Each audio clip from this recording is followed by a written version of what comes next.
our Group CFO, Sinovuya Pagam. Over to you, Madam Executive Mayor. Thank you very much, MMC for Finance, Councillor Julie Suddaby, MMC Ronald Harris, MMC for Community Development, Health and Social Development, our Group CFO, Mr. Sinovuya Mpakama, members of the media, residents of Johannesburg. It was on 22 November 2021 that I was voted in as the first democratically elected woman executive mayor of the City of Johannesburg Metropolitan Municipality.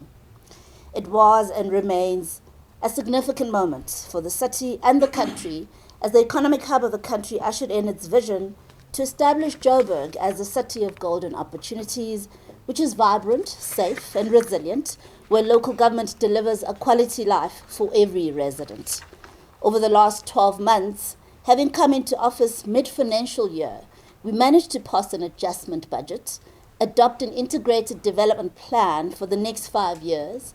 We managed to pass a 77.3 billion rand budget, which has been at work repairing and rebuilding Joburg since the 1st of July 2022. This government has faced and reversed an illegal motion of no confidence, enabling us to re-establish the multi-party government and continue with the work of rebuilding Joburg. Despite us facing yet another motion of no confidence today, I, along with the members of Mayoral Committee, remain as committed to our service delivery mandate as ever before. The privilege to serve has never been, or will it ever be, about what titles we hold, but it is about restoring hope for the 6 million residents of Joburg and providing them with the best possible services in a clean and transparent manner. It is why we believe it's important that we outline where the city's finances are and what we intend on doing to ensure that services are delivered, that officials who are on the front line receive their salaries, and that service providers are paid on time.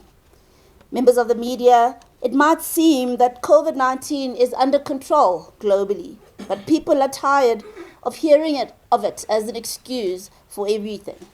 The pandemic's impact is still being felt and will continue to be felt for the foreseeable future. China is again seeing COVID-19 related deaths, the first since May 2022. So it's not done yet. This lived reality is the backdrop against any operating business in the city of Johannesburg and the world. One of the resultant impacts was that the city struggled to attract loan funding in the 2021-2022 financial year. The global business market shared this experience, with capital markets being risk-averse, especially more recently to investing in local government. The Auditor General found that many South African municipalities faced financial difficulties, and irregular expenditure had reached an untenable level.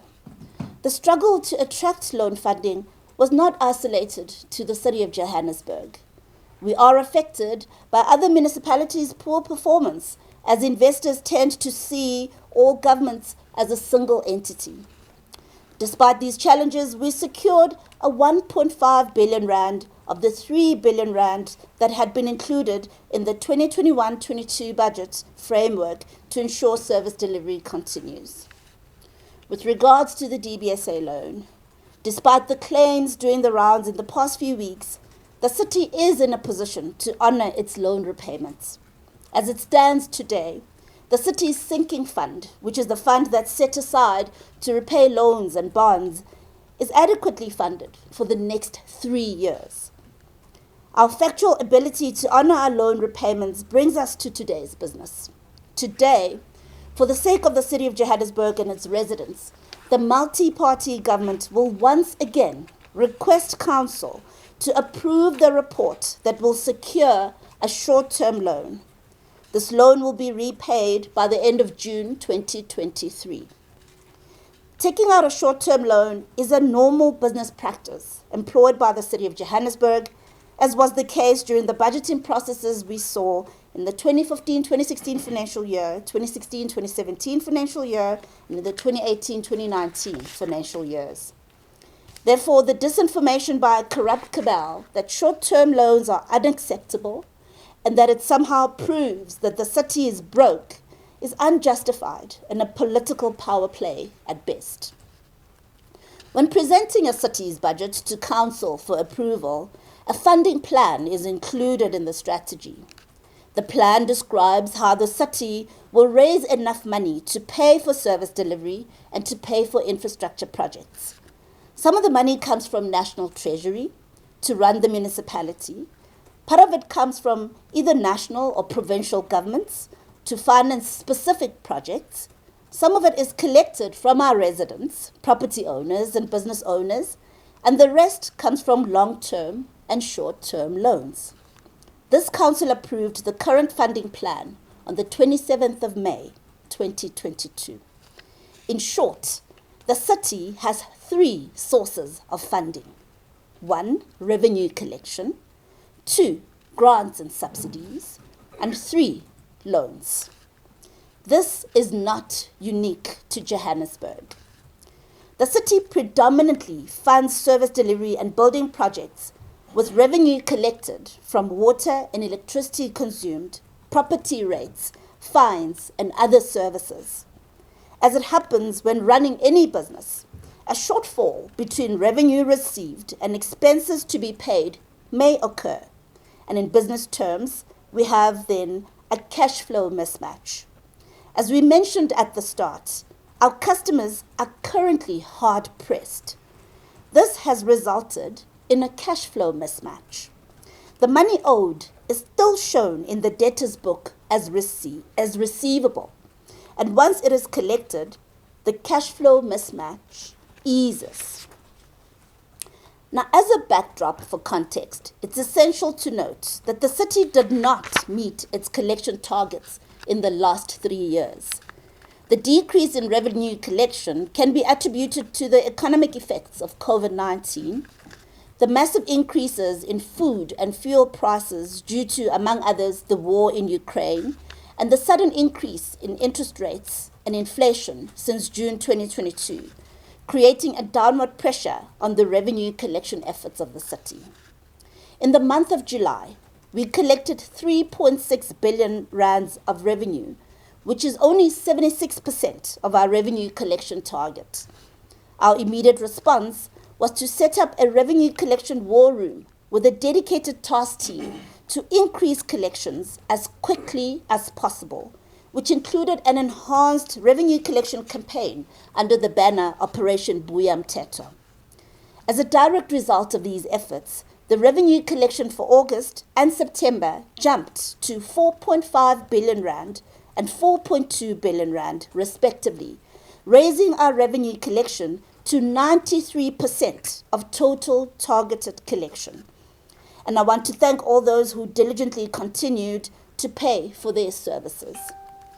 In October, revenue collection fell to 86%, translating into over 500 million rand of under collection. We all know what happened in the month of October in the city of Johannesburg. November collection rate can only be reported on at the end of the month when all revenue collection activities are closed off. It is evident then that the city is still recovering from a tough economic time. Our residents are recovering from a tough economic time. It is at this point that the city seeks to secure a loan over the shortest term possible to ease the cash flow mismatch that is currently being experienced. We have secured access to 2 billion rands. All we need is for council to approve the application. It must be noted that although illegally installed, the government led by Councillor Dada Morero also recognized the possibility of a cash flow mismatch that could affect the city. So much so that Councillor Morero and his cabal were ready to table the same report before council, which was signed by the then illegal MMC for Finance, Councillor Margaret Arnolds, meaning that those tabling a motion of no confidence against the multi-party government are willing to deliberately collapse the city for a narrow political end, despite us all agreeing that this loan is necessary. What our political opponents are doing can best be characterized as opposition for the sake of opposition. We will nonetheless, once again, request Council to adopt the report that gives effect to the 2 billion rand DBSA loan. The multi-party government is confident that it has been able to garner enough political support to see this DBSA loan come into effect. This loan is not about the survival of the multi-party government, but to ensure that services are delivered in an uninterrupted manner. On that basis, the reinstated multi-party government had a reasonable expectation that the ANC and their coalition partners would support their report. That those same councillors voted to reject the application is disingenuous at best. This government hopes that today all of council will be working for the residents of our beloved Johannesburg and will vote in favour of the loan application. While the city does not find itself in an immediate crisis, we may find ourselves in an uneasy state of financial affairs should we not approve this loan through council. It is important to note that residents also have a role to play in stabilising municipal finances and advancing service delivery programs by paying their accounts on time and in full. We will continue to be diligent in our revenue collection, which also means reigniting the Operation Buya Mthetho Enhanced Revenue Collection campaign. Those who simply refuse to pay will be notified of our intention to terminate their municipal services. Whether you are a residential, business, or government municipal account holder, you will be on our radar. This week, the Revenue Shared Services Centre began with Buya Mthetho operations. After cutting off electricity, Gauteng e-Government Department has settled close to 40 million rand owed to the city. A mining company paid close to 110 million rand in November in settlement of an old dispute. Gauteng Health Department services are scheduled to be cut off if close to 240 million rand is not paid by Friday. National Health Laboratory Services has agreed to pay 47 million rand in settlement of a dispute with the city. On the 15th of November 2022, the city wrote to Gauteng Premier Panyaza Lesufi outlining debts owed to the city by provincial government departments and entities. That correspondence has not been responded to, hence we commenced with the termination of services. We therefore encourage our residents with outstanding amounts to please pay your municipal bills. If you're struggling to pay your monthly charge, come into any of our walk-in centres and make a payment arrangement on the arrears. Make sure you apply for all the rebates or programs for which you qualify, including the expanded social package for indigent households. Given that the majority of our budget is financed by our own revenue, we all need to realize that if one of us does not pay for services, the whole of the city can be affected. As the city and government, we will continue to do our part by providing quality services at the best possible value for money to all our residents who live, work and play in our wonderful city. Thank you. Thank you, Madam Ian. We'll jump straight into questions. You know that you'll state where you're from, who you are, and your question is directed to people. Questions short and concise. Madam, we'll start with you. Balita Tani from Newsroom Africa. Mayor, thank you for finally providing the details that you had told us that you would provide a couple of weeks ago in terms of the city's finances. A very important time as well. There's 2 motions against you today that have been brought forward by minority parties. One would say that, was that a farewell speech that you were giving to the residents of Johannesburg?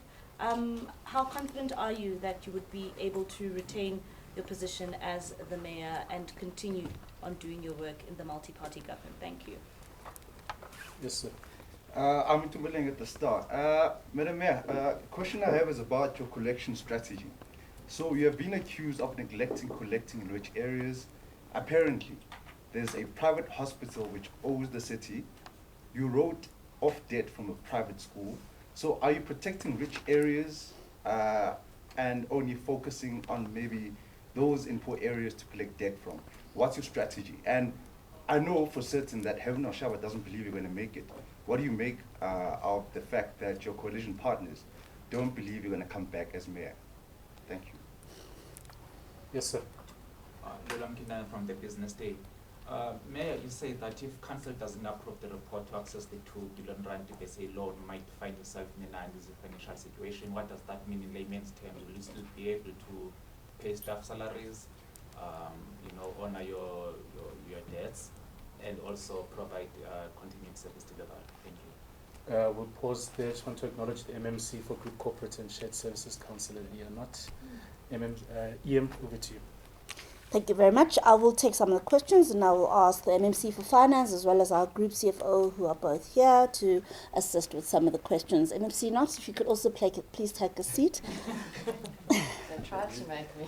So was this a farewell speech? Absolutely not. My focus is not even on those motions of no confidence. I think we've come to a new normal in the city of Johannesburg, where with each council meeting you may face a motion of no confidence. We've come to get used to it as something we may need to deal with on a month-to-month basis. Of course, this is something we want to take to our Rules Committee. There's something wrong with that picture. In Parliament, as you know, you may not bring a motion of no confidence if it's defeated. You have to wait another 6 months before you can bring back another one. The rules of council need to be reviewed to ensure there's stability in our council. However, right now, my focus is service delivery. My focus is securing this loan for the 6 million residents of Johannesburg so we can enable the city of Johannesburg as an institution to render the services that we've pledged to render to our residents, and we can do good by our workers as well, pay their salaries, pay our service providers. That is the focus. So no, definitely not a farewell speech, but of course it is a memorable day. It was this day a year ago that I took over this office, that I sat here for the first time as the newly elected mayor in the city of Johannesburg. How confident am I? Again, it is a numbers game. We've got the multi-party government, and our partners are on site. We've got 6 political parties, the Democratic Alliance, the ACDP, Action SA, the IFP, the UIM, the Freedom Front Plus. We all together, and we're going in as one block. We are hoping that we will get support from the other side. We know that the ANC and the minorities might be working together. We don't know how the EFF will vote, so it's going to be quite interesting to see how things unfold today. But like I said, that is not the focus. Our biggest focus is to stabilize service delivery, and hence we're focusing on the need for this 2 billion rand loan to come through. In terms of our collection strategy and whether or not we're protecting rich areas, MMC, I think I will give that to you to respond to. And perhaps let me just talk to the fact that apparently Herman Mashaba doesn't believe that I'll make it. I don't know that to be true. He has not said that to me. So I would rather not comment on that and focus on what's before us, which is service delivery. And that, I believe, is the most important thing right here, right now. And if I can just also ask that MMC and GCFO, you respond to what exactly will happen if the loan is not paid. MMC. Thank you very much, EM, and thanks to the colleagues for being here, and thank you to all of the press and who are here today. Our collection strategy definitely does not favour anyone that those of us would consider to be privileged. The strategy specifically is aimed at what we call our platinum and gold customers. These are businesses and residents whose property value is greater than 5 million rand. And those who have property at that value who owe the city money, so we are talking to those who owe us more than the current amount, and we are asking them to repay their debt. And these are people who have no queries with respect to what they owe, or if there is a query, we then settle that query and get our privileged customers to pay what they owe. There's no fear and there's no favour. I have not heard about a private hospital or a private school that have had amounts written off. What has happened with all schools all properties that were previously categorized as education, whether they are private education facilities or public education facilities.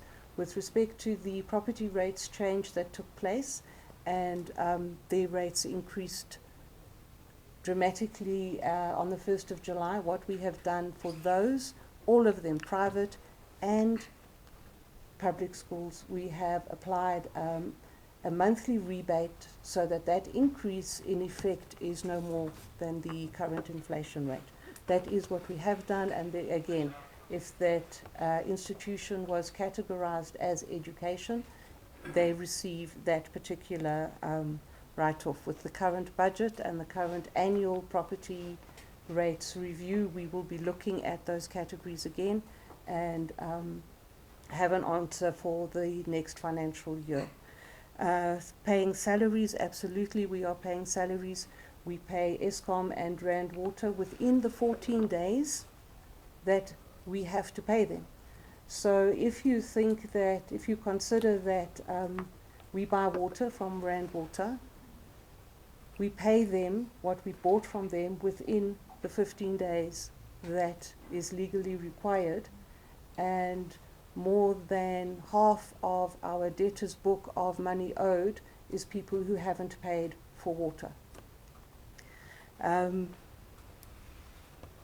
I think I would like to ask CFO if he would like to add some further detail to those questions that have been asked. Thank you.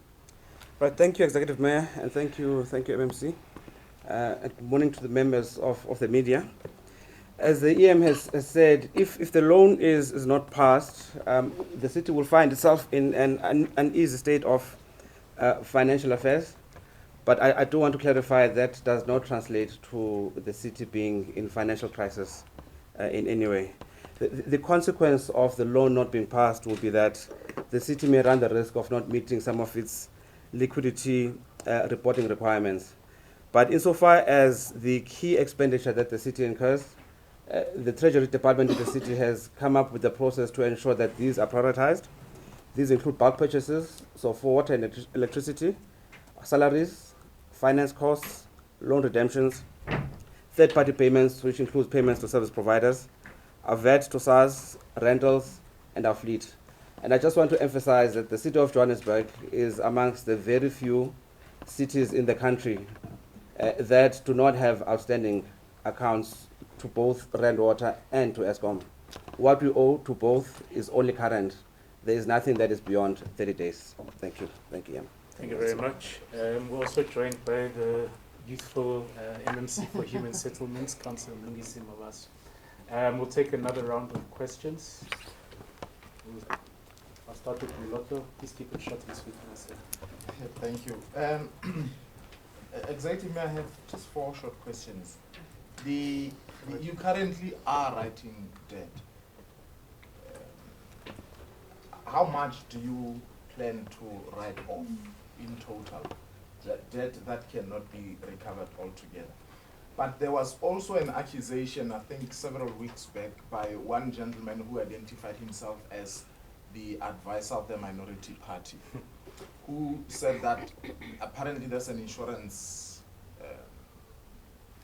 organization in Sandton and a mall in Sandton, and their debts were actually written off. If you can just verify that. But in terms of this culture of non-payment, you were quoted as saying that there's also a political element. If you can just clarify I think it was during the annual conference of Southern Africa and Europe cities, a conference of some sort. And what would constitute a crisis? Because clearly you don't want to admit that you are in a financial crisis. In your explanation, what exactly would mean a crisis? Because clearly you want that loan, short-term loan, desperately. Lastly, Executive Mayor, you are calling your detractors the corrupt cabal. But we know that you, Executive Mayor, wrote a letter to the acting municipal manager saying that he must appoint Nexus, which is a company that you wanted to investigate one official by the name of Webprint. And I'm not aware if there's any law. If you can just tell us what law guided you as the politician to be involved directly in the procurement of a service provider. And we understand that as much as you wrote a letter to retract that initial letter, my understanding is that that very same company, Nexus, which by the way was not even in the panel of contractors, which you acknowledge in your first letter that you are aware they are not in the panel, but they must be appointed. They were appointed even when you said they must not proceed. Where is the report? What is it saying? But what is your relationship with them? Why were you so determined to see them appointed? Determination is a strong word. Next question. Madam Mayor, do you think Helen Zille is a problem to you? You know, I mean, you want to speak to the EFF, and you know it would be lovely to have a coalition with them, but you know she's hell bent on not working with the EFF. And look, working with the EFF would save you. Do you think Madam Zille is a problem? Thank you. I'm going to take a last hand. Going once. I just want clarity on the 2 billion rand application before council. Are you bringing it today or, you know? Madam Yam, over to you. Let me start with the last question. Yes, indeed. In the last council meeting, we did bring a report asking for the DBSA loan to be approved. In fact, it wasn't the first time we brought it to council, it was the second time. You'll recall that the first time, the speaker blocked it from serving in council. We then wrote to the speaker explaining why it's important for us to secure this loan, and we requested a special council meeting, which she did set up, and that's the meeting which unfortunately rejected the report, where we did not get support, and we are going back again today. And like I said, we've done a bit of lobbying with several political parties to ensure that we have enough support today to see it through. So yes, it will serve again today in council, and hopefully it will go through. I just want to touch on the political questions, and I'll again defer to the MMC and the GCFO to deal with the more technical stuff. The culture of non-payment. Yes, indeed, I did say there was a political element. In fact, we are hearing it. This is feedback from our prospective ratepayers or non-payers, rather, who are saying we do not want to pay because we were promised free services pre-1994. And unfortunately, nobody went back to them and said there's no such thing as free water, free electricity for all. And they're still holding on to that promise. And today, some of them still refuse to pay their bills. So we continue to educate, we continue to raise awareness on exactly how a municipality is run, how we raise funds, and how we're able to deliver services and develop the areas in which we operate. So that's the political element I'm referring to. In terms of the Nexus situation, I've addressed this, but let's go back to it because you're asking again. Now, there was an investigation at the time into somebody who was then the acting city manager. And this investigation went to council. In fact, council said there must be a further investigation following a preliminary investigation that suggested that the then acting city manager could have been found wanting. And the council resolution read that council authorizes the executive mayor to ensure that there is an independent investigation. Now, the problem came in the interpretation of the council resolution, where, and perhaps the resolution could have been crafted better. In retrospect, I think we could have crafted the resolution better, but that's precisely where the problem came. Now, why Nexus? How did we come to that conclusion? Firstly, what does independent look like? Here we're talking about somebody who was an acting city manager. We've got a panel of law firms in the city that do investigations that would have been put together at the time when the then acting city manager was in charge. So in other words, he would have overseen the putting together of this panel. And if you're looking for independence, ideally you want to go entirely outside of the city. And what that looked like for me was to have the SIU come in and take over this matter. Now, I then said, I think we need to refer this to the SIU. It's completely outside the city. The chances of interference by either myself, other politicians, the person that was being investigated, or other officials in the system would be zero, because it would be outside the system. Unfortunately, I was then told that it would be a very complicated process, and that it would require presidential proclamation and so on and so forth, but that they often use the services of a company called Nexus. I have no relationship with Nexus. I don't know who they are, and that's how that name came about. But of course, like I said, the interpretation of the council resolution was incorrect, and upon realization, an immediate retraction was issued. And I'm not sure why we overemphasizing the initial letter, but there was a retraction. But it's politics, so we understand, and that's the retraction. Now you ask, how is it that Nexus was still appointed to do the job? That's a very good question, and I asked the same question myself. I asked the then acting city manager, why did you proceed with Nexus even after I had issued the retraction? And he said he made his own independent assessment. And like I said, and perhaps this backdrop is important, we're in a city that's infested with corruption, corruption hidden in different parts of the city. It's hidden in procurement, it's hidden in our legal panel, it's hidden in finance, in different parts, and we've been dealing with it. And if you look at our history in the last year, you will see the evidence of us dealing with this corruption. Now, mistrust is rife, and when you're dealing with investigations, you want to ensure that there's very little interference. And I imagine, and I don't want to speak on behalf of the then acting city manager who decided to go with Nexus still, that they probably followed the same reasoning that, if they're linked to the SIU, they're likely to be untainted, and that, the chances of interference in the case would be slim. But like I said, I don't want to speak on his behalf, so if you want a definite answer, I would propose that you speak to Mr. T.N. Ellis, who was the then acting city manager. The next issue is Helen Zille. Is she a problem to me? Whoa, no, not at all. Helen Zille has been a great support to me in my mayorship.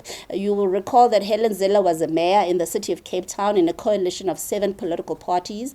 I had a multi-party government of 9 political parties to run. Who else to walk close to than Helen Zille, who's been through what I'm walking through now? So yes, she's been a great support to me. No, she's not a problem to me. Was it Helen that said we may not have formal working relations with the EFF? No, it was a DA FedEx decision. The FedEx of the Democratic Alliance is made up of over 20 different mandated decision makers from different parts of the country. They table matters get debated on robustly, and a FedEx decision gets made out of those robust engagements. So no, it was not Helen's decision. It was a decision of the DA's Federal Executive, which is the highest decision-making body of the Democratic Alliance. Now I'm going to hand over to the MMC and the group CFO to talk to how much debt we're writing off. I think that was the first question.